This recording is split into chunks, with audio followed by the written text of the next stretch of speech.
Kimiko, a teacher at the sewing academy, seemed out of place. She was so plump, she sometimes wanted to burst out laughing at herself. Yet Kimiko didn't feel any sorrow about this nickname. "A Daruma faces the wall for 9 years," she'd say. In 3 years, her younger sister Michiko would graduate from a Tokyo women's college. They had lost their parents early, with no other relatives to turn to.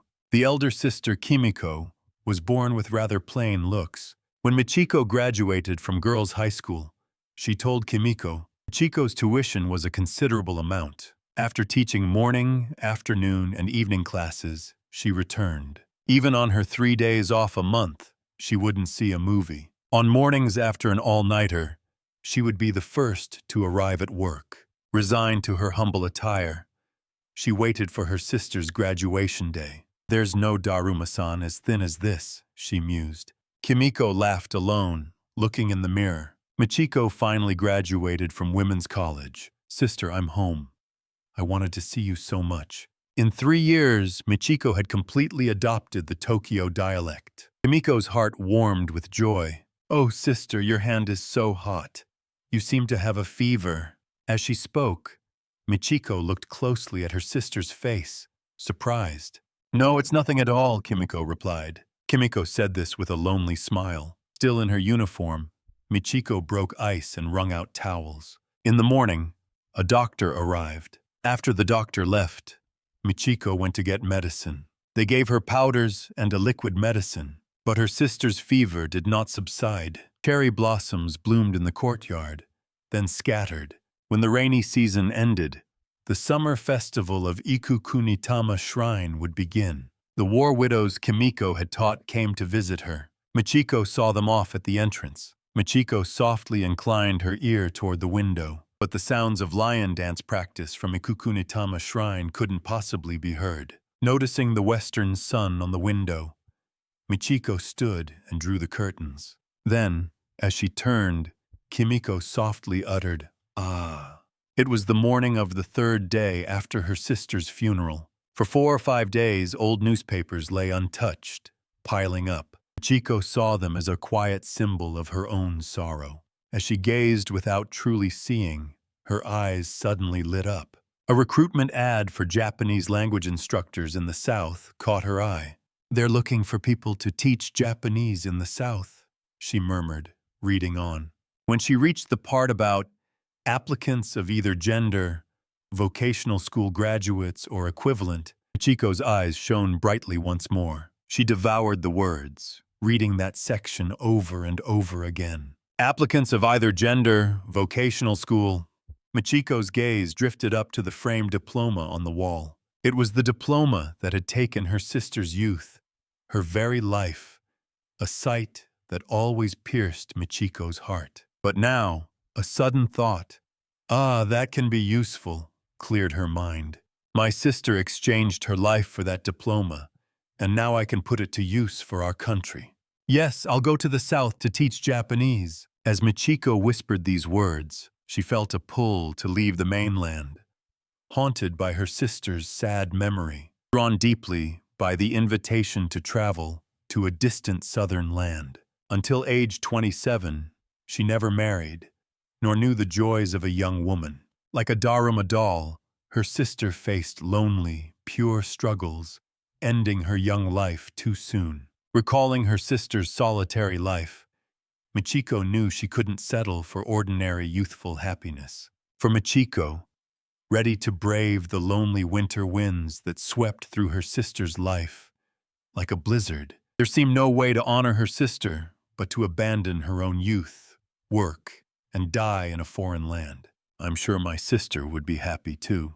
To teach Japanese in the South, one must speak standard Japanese. But Michiko had lived in Tokyo for 3 years, so that part would be fine. She recalled her sister's kindness, sending her to a Tokyo school as if it were yesterday. Soon after submitting her application, a selection exam was held. During the oral interview, asked about her motives and family situation, "It was just the 2 of us sisters," she began.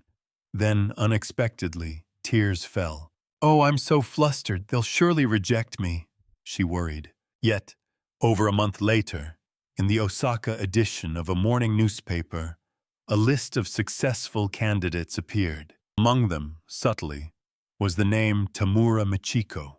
Michiko's actual surname was Tanaka. She first thought Tamura Michiko must be a newspaper typo.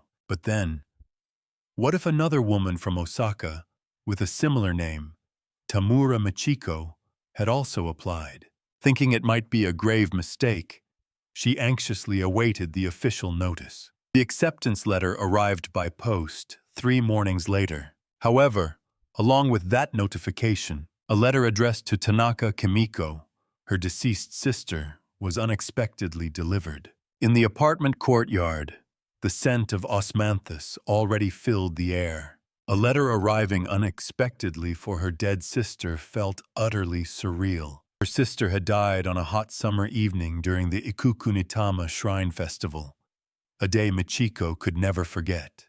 Had it already become the season of osmanthus? Her sister's death weighed heavily on her heart again, renewing her tears. Wiping her tears, she looked at the back of the envelope, where Sato Shosuke was written. It was an unexpected letter from a man. Michiko felt a stir in her chest. It had been over half a year since Michiko returned to her sister's home. Never had a letter from a man, either of sympathy or condolence, arrived for her sister.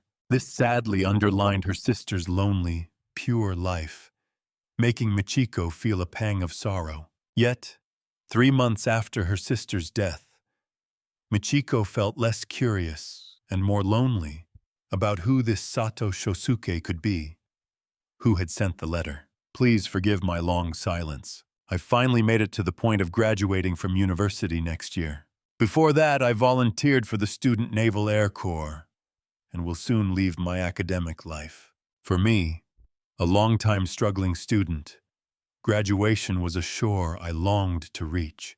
But the joy of taking flight as a student naval airman now surpasses even that of graduation. I will probably not return alive.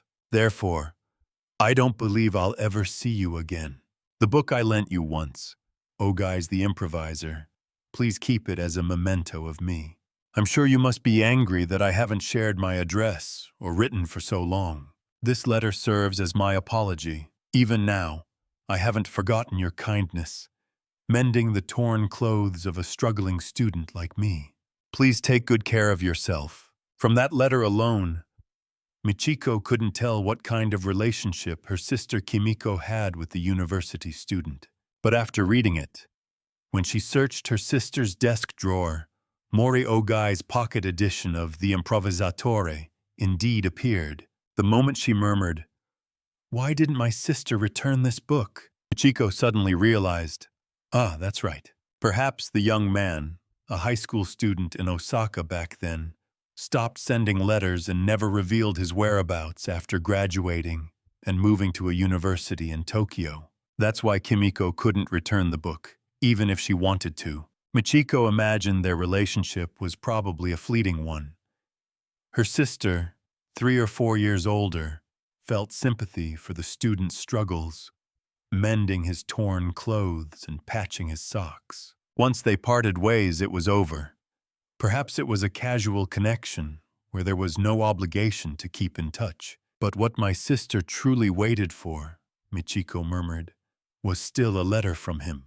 Michiko whispered this, feeling as if a warm breeze had gently brushed her, sensing her sister's secret youth hidden within the improvisatore, carefully tucked away in the desk drawer. But for a letter she waited for to arrive only after her death. Such a cruel twist of fate.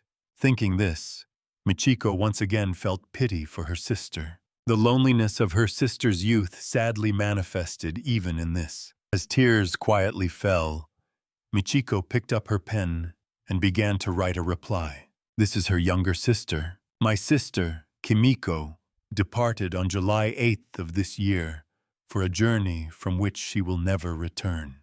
Thank you for lending her the book for such a long time.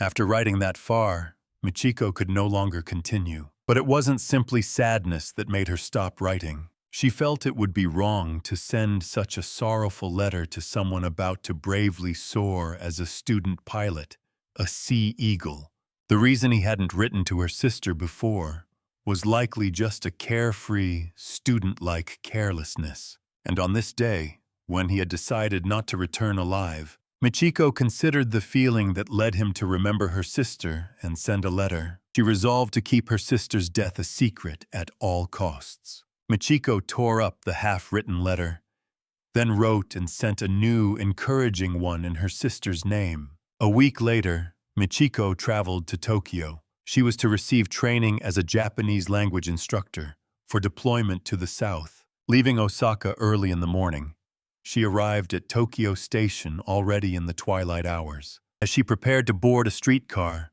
crossing the station square, with her sister's ashes in her bag, a group of students stood together singing their school song. Michiko paused, watching them. When the school song ended, three-beat clapping began. As Michiko smiled at the very student-like shouts of clap, clap, someone suddenly yelled, "Banzai to Masusuke Sato! Go bravely! Masusuke Sato, hang in there!" The moment she recognized the name, Michiko's heart skipped a beat. Ah, Mr. Sato! Wasn't this the very person who had sent her sister a letter just a week ago? The situation was now crystal clear. This must be a group of fellow students, seeing off the one who volunteered to join the Air Corps as a student Sea Eagle. Michiko, filled with excitement, stood on tiptoes behind the crowd, trying to get a glimpse. In the center of the circle, standing alone with a shy expression and a stiff posture, that must be him. Impulsively, she wanted to rush over and declare, "I am her younger sister." But the thought, "No, I must not taint the sacred departure into the world of men," suddenly stopped her in her tracks. Michiko held herself back. Then she thought, "I'm going to the south anyway. Perhaps I'll unexpectedly meet him somewhere there. That will be the time to introduce myself. I am her younger sister, Kimiko Tanaka's younger sister." She whispered this silently, listening as the sounds of clapping faded into the twilight. It was a late autumn twilight, deepening into darkness with each passing moment. Soon, she secretly watched his broad shoulders disappear into the station gate. When she returned to the square, it was already completely dark, and night had softly fallen. "Sister, Michiko saw him off on your behalf." Michiko murmured this, shifted the bag containing her sister's ashes to her left hand, and gently wiped her eyes. Then, to hurry to the temple in Akasaka Aoyama-cho, designated as her training ground, she walked towards the streetcar stop.